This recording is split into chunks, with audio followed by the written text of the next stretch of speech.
AP ముఖ్యమంత్రి చంద్రబాబు నాయుడు గారు మరోసారి నిజాలు దాచే ప్రయత్నం చేశారు. అయితే వాస్తవాలు వెలుగులోకి రావడంతో ఇప్పుడు తెలుగుదేశం పార్టీ నవ్వులు పాలయ్యే పరిస్థితి వచ్చేసింది. చంద్రబాబు నాయుడు గారు ఈ రోజు అన్నమయ్య జిల్లా దేవగుడిపల్లిలో ఒక కార్యక్రమం నిర్వహించారు. అదేంటంటే తెలుగుదేశం పార్టీ కూటమి ప్రభుత్వం అధికారంలోకి వచ్చిన తర్వాత ఏకంగా 3 లక్షల ఇళ్ల నిర్మాణాలు పూర్తి చేశాం. ఆ 3 లక్షల పేద కుటుంబాలకు ఈ రోజు ఇళ్ల పంపిణీ కార్యక్రమం చేస్తున్నామంటూ ప్రకటించారు. పత్రికల్లో ప్రకటన కూడా ఇచ్చారు. కేవలం ప్రకటన ఇవ్వడం కాదు, స్పష్టంగా చెప్పారు. 2024 జూన్ లో, అంటే తెలుగుదేశం పార్టీ అధికారంలోకి వచ్చినప్పటి నుండి 2024 జూన్ నుంచి ఇప్పటి వరకు పూర్తి చేసిన 3,192 ఇళ్లను ఈరోజు పేదలకు ఇవ్వబోతున్నామంటూ ప్రకటించేశారు చంద్రబాబు నాయుడు గారు. రాష్ట్ర ప్రభుత్వం కూడా ప్రకటన ఇచ్చింది. చాలా మంది అవాక్కయ్యారు. అసలు చంద్రబాబు నాయుడు గారు ఎప్పుడు ఇల్లు మంజూరు చేశారు, ఎప్పుడు ఇళ్ల స్థలాలు ఇచ్చారు, ఎప్పుడు ఈ 3 లక్షల ఇళ్లను పూర్తి చేశారు అన్న ఒక మీమాంసకు గురయ్యారు. ఈ రోజు దేవగుడిపల్లిలో 3 లబ్ధిదారులను పిలిచి మహిళల్ని వాళ్ళ చేత మాట్లాడించారు.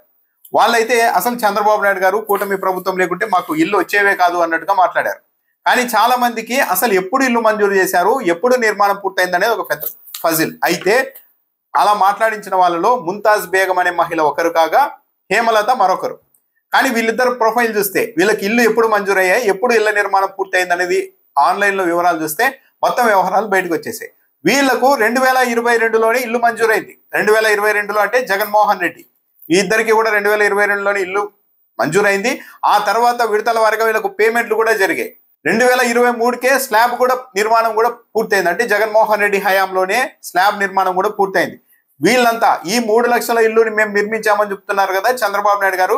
ఇవి ఎప్పుడు మంజూరు చేశారు అంటే 2022లో జగన్మోహన్ రెడ్డి 31 లక్షల ఇళ్ల పట్టాలు పేదలకు ఇవ్వడంతో పాటు ఆ తర్వాత వాటిలో ఇళ్ల నిర్మాణానికి కూడా ఫేజుల వారీగా మొదలు పెట్టారు. తొలి దశలో భాగంగా ఈ ఇల్లు నిర్మించేందుకు జగన్మోహన్ రెడ్డి హయాంలోనే మంజూరు చేశారు. విడతల వారీగా పేమెంట్లు చేశారు. దాదాపు పూర్తయిపోయాయి. ఆ 3 లక్షల ఇళ్లను ఈ రోజు చంద్రబాబు నాయుడు గారు రాష్ట్ర ప్రభుత్వం పత్రికల్లో డైరెక్ట్ గా రాసేసుకున్నారు. 2024 జూన్ నుంచి ఇప్పటి వరకు 3,192 ఇల్లు నిర్మించామని. కానే కాదు, ఇవన్నీ జగన్మోహన్ రెడ్డి హయాంలో మంజూరయ్యాయి. 2022లోనే విడతల వారీగా పేమెంట్లు ఇచ్చేశారు. 2023కే చాలా ఇళ్లకు స్లాబ్ కూడా పూర్తయింది.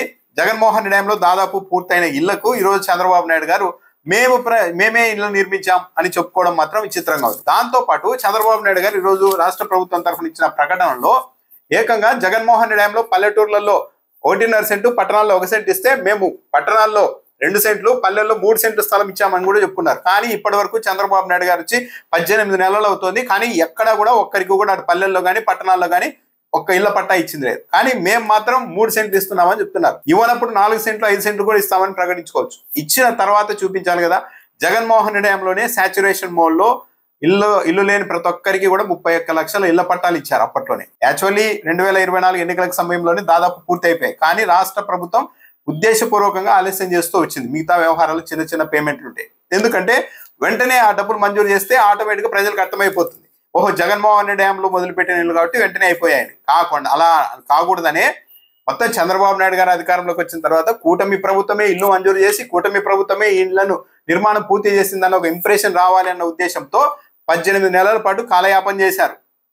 అలా చేసి ఇప్పుడు వ్యూహాత్మకంగా 2024 జూన్ నుంచి ఇప్పటి వరకు 3,192 ఇల్లు నిర్మించేశాం అని డైరెక్ట్ గా ప్రభుత్వం తరఫున పత్రికల్లో ప్రకటనలు ఇచ్చారు. అని చంద్రబాబు నాయుడు గారు కనీసం మేము పూర్తి చేశాం అని చెప్పుకొని ఉంటే బాగుండేది. అలా కాకుండా 2024 జూన్ నుంచి అని చెప్పుకోవడం ద్వారా ఒక క్రెడిట్ ని తీసేసుకోవడానికి, లాగేసుకోవడానికి ప్రయత్నిస్తున్నది రాష్ట్ర ప్రభుత్వం, చంద్రబాబు నాయుడు గారు అన్న ఒక అపవాదం అయితే ఫిక్స్ అయిపోయింది.